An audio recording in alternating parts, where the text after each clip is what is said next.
Bismillahirrahmanirrahim. Assalamu alaikum. I am Dr. Aisha Rashid Khan from Southern Business School, University of Southern Punjab, Multan.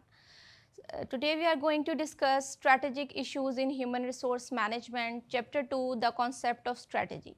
This chapter has been taken from Strategic Human Resource Management by Michael Armstrong.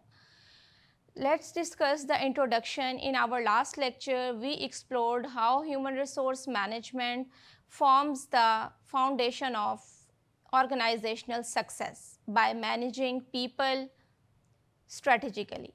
Today, we go a step deeper into the strategic side of things by asking, what is strategy? Understanding strategy is crucial before we connect it with HRM in the next chapter. Let's think about this. A company might have great employees, but without a strategy, it's like a ship sailing without direction. Just as military journals plan entire campaigns, business leaders must also make calculated long-term decisions to survive and thrive in changing markets. By the end of this chapter, students will be able to define the concept of strategy and explain its forward-looking and strategic fit dimensions. Understand and apply key strategic terms such as competitive advantage, distinctive capabilities, strategic intent, and strategic capability. Explain the strategic management process and its key stages from mission definition to evaluation. Differentiate between planned, classical, and emergent strategy models, including Mintzberg's and Quinn's perspectives. Evaluate Witting's 4 approaches to strategy and apply them to real-world organizational examples. Formulate integrated HR strategies in talent management, employee engagement, and knowledge management. Assess strategic HRM approaches, best fit, best practice, and bundling, and determine their relevance in different organizational contexts. Reflect on how HR can contribute to overall strategic alignment and long-term organizational success. Let's discuss what is strategy. Let's begin with the classical definition from Michael Porter in 1985.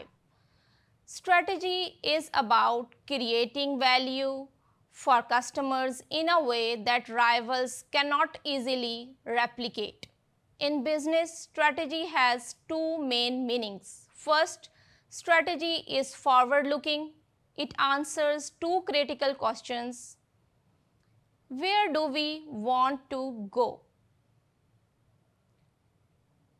How do we plan to get there? For example, a tech company might aim to lead in artificial intelligence. Its strategy would include hiring AI experts, investing in research and development, and building smart products. This is a declaration of intent, setting long-term goals, and determining how to reach them. Second, strategic fit, coined by Hofer and Scandal. This means aligning the internal strengths like people, skills, and culture with external opportunities like market trends and customer needs. Think of it like a jigsaw puzzle. Your internal resources must fit the external environment.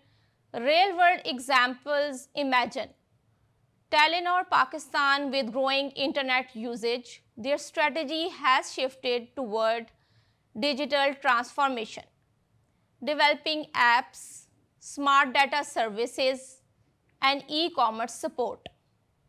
By matching internal strengths, for example, strong IT team with external trends, example, digital demand, they stay competitive.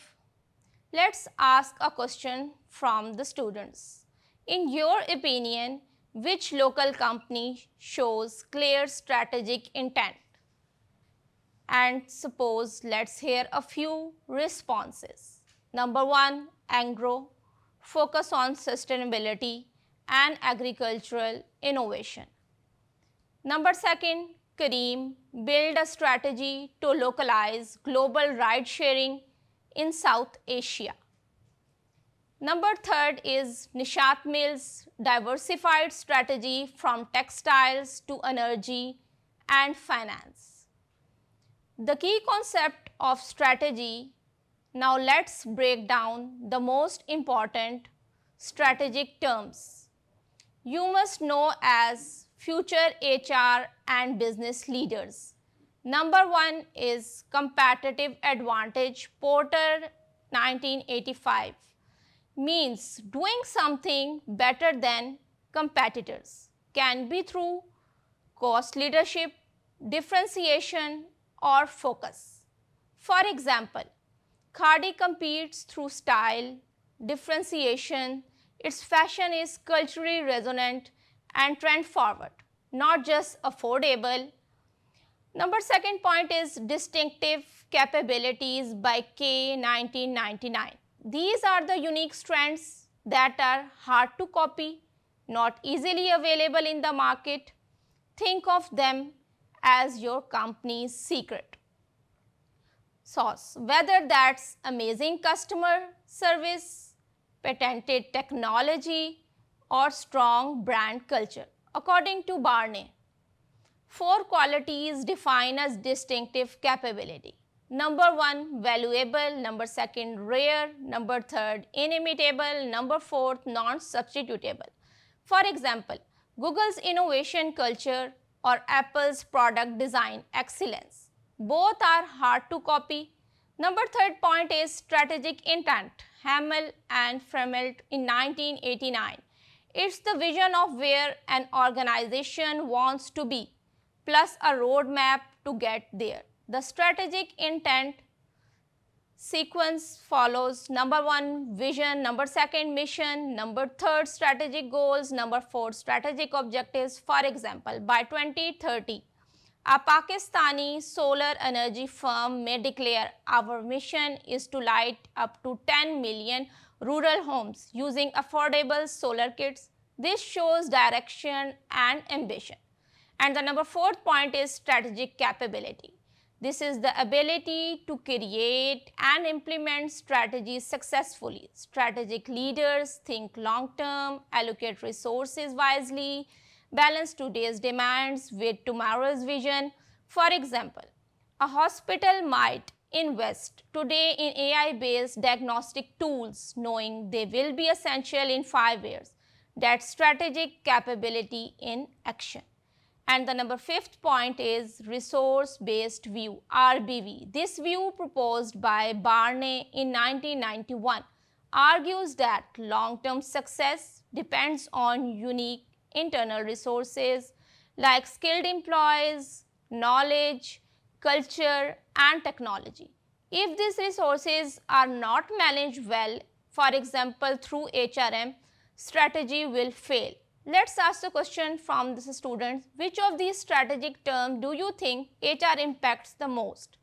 And the answer will be strategic capability, because HR develops leadership; competitive advantage, because people drive in; strategic intent, because HR shapes and supports the mission; and the number 3 is the strategic management process. Now, how is strategy actually made? Although models make it look linear strategy, it's often messy in practices. Armstrong process based on Boxell and Purcell.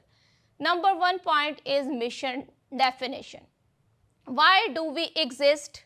Number 2, strategic analysis, SWOT analysis, strength, weaknesses, opportunities, and threats. Number 3, strategic choice, choose the best part. Number 4, corporate and functional strategy. For example, marketing, HR, operations. Number 5 are strategic goals. What do we want to achieve? Number 6, implementation, put plans into action. Number 7, evaluation, monitor results and adapt. For example, a university decides to grow internationally. HR recruits globally, IT develops online systems, finance allocates expansion budgets. All departments work under one shared strategy. Strategy gives actually direction and long-term purpose. It's about aligning internal strengths with external opportunities. Key concepts include competitive advantage, distinctive capabilities, and strategic intent. Strategic HRM plays a vital role in executing strategy by managing people and resources effectively.